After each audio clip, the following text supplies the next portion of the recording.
Nacional, te saludo con gusto o bienvenida, buenos días. ¿Qué tal, Luis Alberto? ¿Cómo estás? Muchas gracias a ti y a tu audiencia. A ver, para platicar, por favor, cómo están viendo ustedes un organismo tan importante, porque también, obvio, le van a decir organismo chayotero y que todo lo que los improperios por criticar al poder que se gana en los organismos o los periodistas. Artículo 19 nació exactamente hace 12 años, más o menos, Ana, Cristina. Hace 13 años aquí en México y 30 años a nivel mundial. Ojo, 30 años a nivel mundial y 13 años en México, exacto. Yo dije 12, en 13 me falló por un año.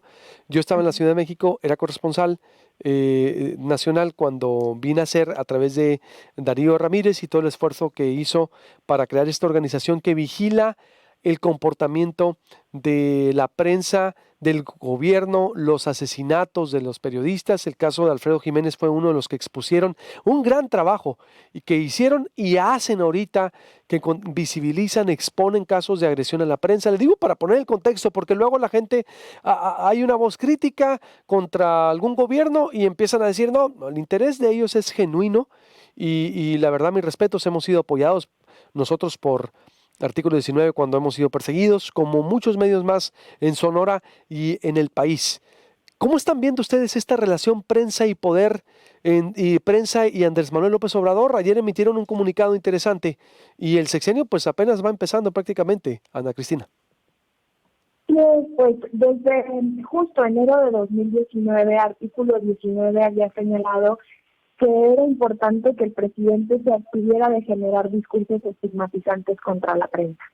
Hay que recordar, y bien, como bien lo mencionas, como en el tiempo, eh, desde que inició la guerra contra el narcotráfico con Felipe Calderón y después con Enrique Peña Nieto, la violencia contra la prensa se empezó a intensificar de una manera brusca, tomando en cuenta que al final pues el silencio es muy rentable para mantener la impunidad y la corrupción. Es decir, si tú logras acabar con el mensajero, entonces pues logras que el mensaje se disemine. Y en ese sentido, en distintos momentos de la historia de México ha habido distintos pronunciamientos de los presidentes para criminalizar o estigmatizar a la prensa y para alejar a la sociedad de la credibilidad que tiene de la prensa. Y creo que el día de ayer lo que vimos es a un presidente que deja de reconocer la esencialidad de la información y del periodismo en un contexto de alta conflictividad y de crisis como lo es la pandemia. Es decir, ahorita tenemos a profesionistas como los médicos, las enfermeras, que son esenciales para sacarnos adelante de esta crisis, pero también es cierto que los periodistas son esenciales, es decir, el trabajo de los periodistas que siguen allá afuera, que nos están contando todos los días lo que está pasando en el país y lo que viene para una vez que termine la pandemia, son los periodistas y ellos al final pues son quienes nos están permitiendo salir sin salir de casa, es decir, entender lo que está pasando.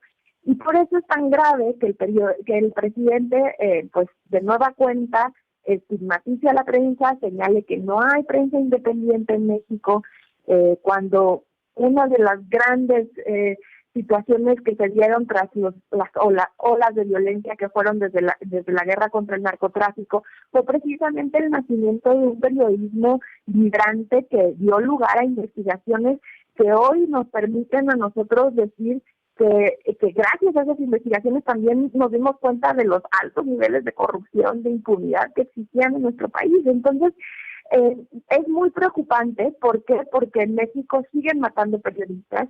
Y pues solamente en este mes tuvimos el asesinato de María Elena Ferray, ¿no? Una periodista que fue asesinada en el estado de Veracruz. Es decir, no dejan de haber agresiones contra periodistas, el crimen no descansa, el silencio sigue siendo algo rentable para el poder, y por eso es que para artículo 19 es tan importante que en lugar de que el presidente esté generando una animadversión en contra de la prensa y señalando que hay periodistas buenos que al final cometen errores como lo señaló, y hay otros que definitivamente son malos per se, pues entonces lo que generan es una división entre la sociedad y la prensa, que es lo menos que necesitamos en este momento. Hay que tomar en cuenta que justo en la pandemia hemos visto la proliferación de campañas de desinformación que pueden ser mucho más peligrosas que el propio virus. Y en ese sentido, la sociedad necesita acercarse a ese periodismo que le permita tomar decisiones, que le permita reconocer lo que viene, en dónde estamos parados y cómo poder asegurar nuestra salud, ¿no? Entonces creo que aquí artículo 19 lo que le dice al presidente como por 10ª ocasión es: por favor, señor presidente, reconozca la importancia de la prensa, absténgase a decir cualquier tipo de estigma, y más aún en un contexto en el que necesitamos que la gente crea en la prensa para poder tomar decisiones y evitar el contagio. ¿Ustedes se han acercado con Presidencia? Es decir, ¿le han dicho todo esto? O, por ejemplo, solo ha sido a través de comunicados que han emitido, Ana Cristina. Nos hemos acercado en numerosas ocasiones con la Coordinación de Comunicación Social de Jesús Ramírez Cuevas. Precisamente en noviembre del año pasado, una misión internacional de 17 organizaciones vino a México en el marco del Día Internacional del Combate a la Impunidad de los Crímenes contra Periodistas. Y una de las peticiones específicas fueron relacionadas con el estigma, porque en los estándares internacionales este tipo de discursos que criminalizan o estigman a la prensa configuran un tipo de amenaza política.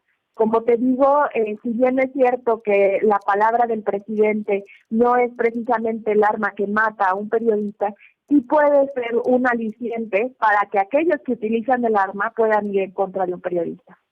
Totalmente, es decir, degrada el trabajo del periodista, es decir, lo estigmatiza, lo normaliza la violencia verbal y estigmatización contra el periodista, Ana Cristina. Sí, y más aún tomando en cuenta que es el más alto funcionario del Estado. De acuerdo a los estándares internacionales, se dice claramente que de manera inequívoca los funcionarios públicos tienen que sancionar y tienen que reconocer la importancia del periodismo a efectos de mantener estabilidad en la democracia. Recordemos, por ejemplo, que durante el sexenio de Peña Nieto la práctica constante y una forma de violencia y de amenaza política también era la criminalización a la prensa, es decir, que a un periodista lo mataban porque estaba en un mal momento, en un mal lugar, con malas personas. Eso también sigue matando periodistas. ¿Por qué? Porque al final se justifica la violencia y se deja de investigar y se llega a la impunidad. Entonces, creo que este tipo de situaciones deben de parar.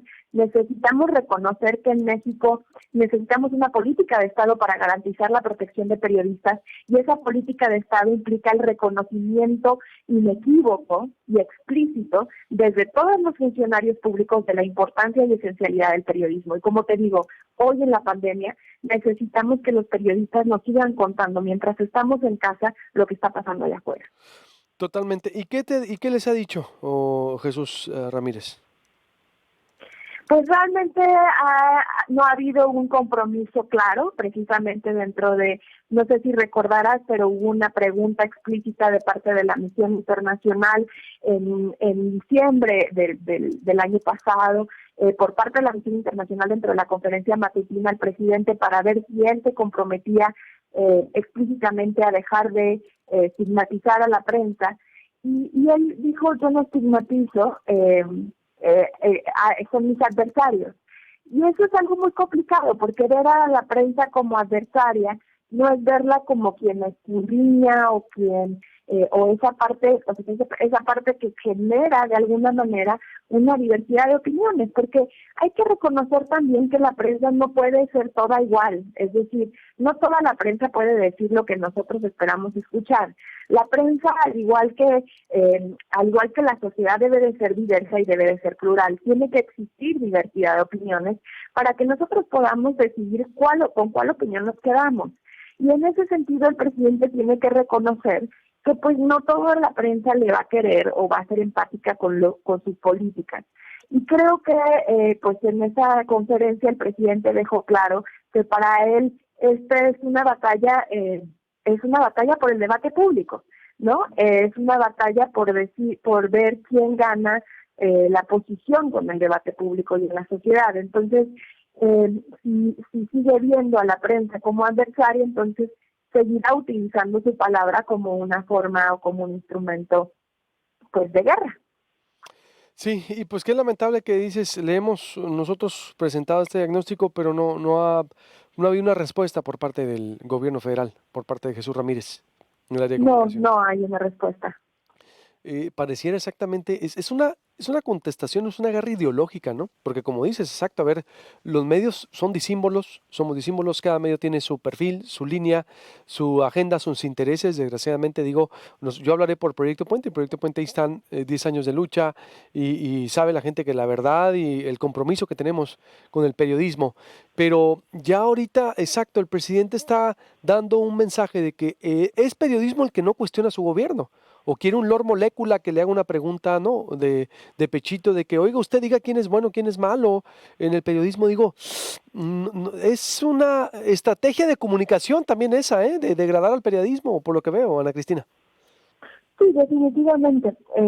Hay que tomar en cuenta que el periodismo, lo más importante que tiene, no los dueños de los medios, ni los medios ni los grandes, ¿no? Conglomerados, pero las y los reporteros, los periodistas, su bien más preciado es la credibilidad de la gente. En la medida en la que separas a los periodistas de sus audiencias, es en la medida en la que les vuelves más vulnerables. Y en ese sentido, por eso es que el discurso estigmatizante o criminalizante es tan efectivo, porque quien puede defender al mensajero, que son sus audiencias, y si tú logras separar al mensajero de sus audiencias, pues entonces lo dejas sin defensa y pues logras matar al mensajero. De otra manera, no es un asesinato per se, pero es como una muerte social.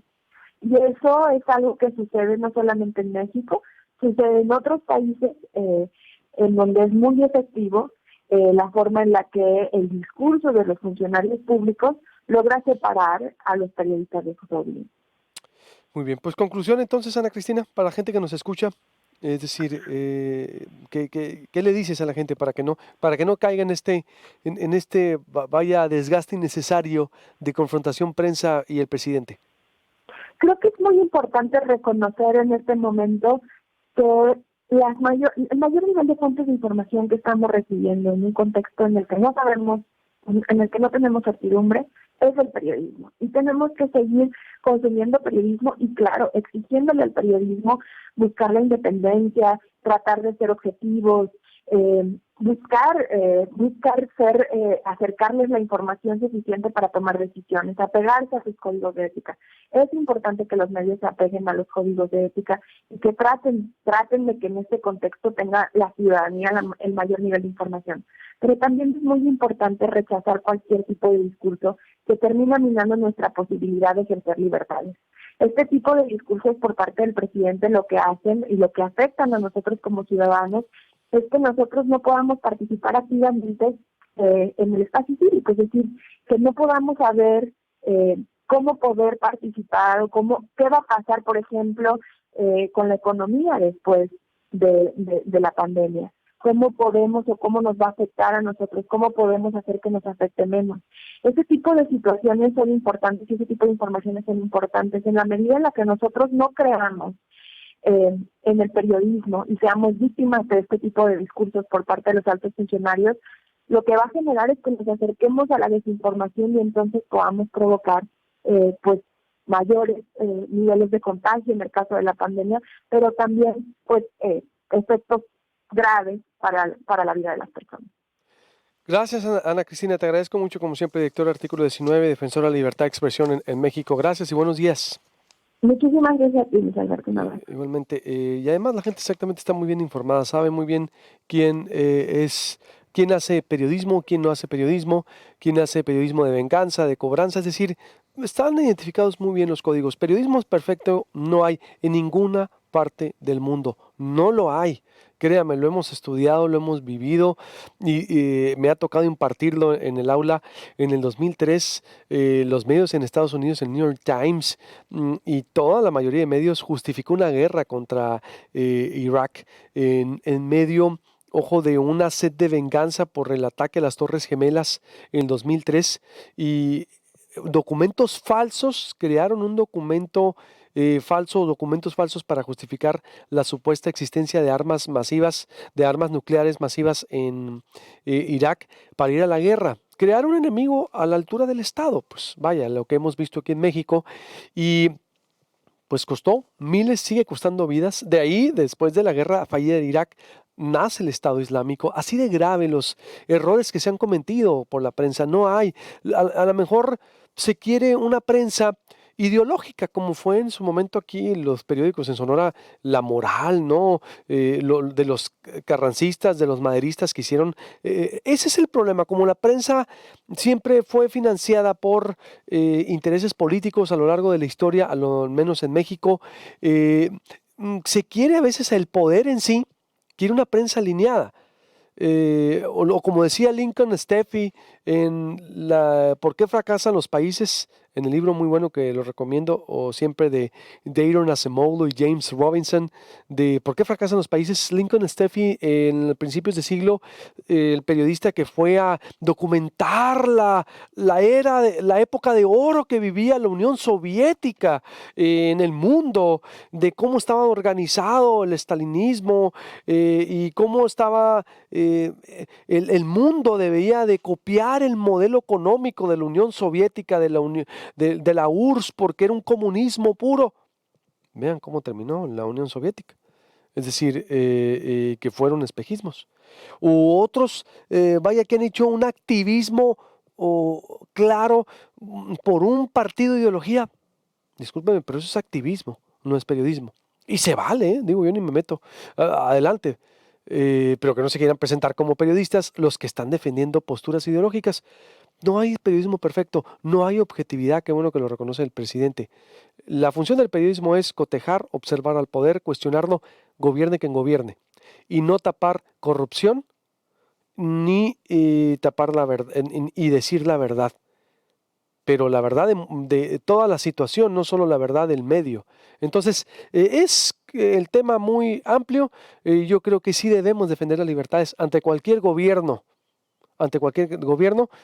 y se va a hacer, porque los gobiernos van de paso. El que sea, el que sea. Corte y volvemos. La negligencia en el IMSS de Guaymas, los hospitales privados, también el Hospital San José, que es parte de la red de hospitales privados, cómo actuarían en caso que se complique esto, el mensaje de la alcaldesa y sus comentarios.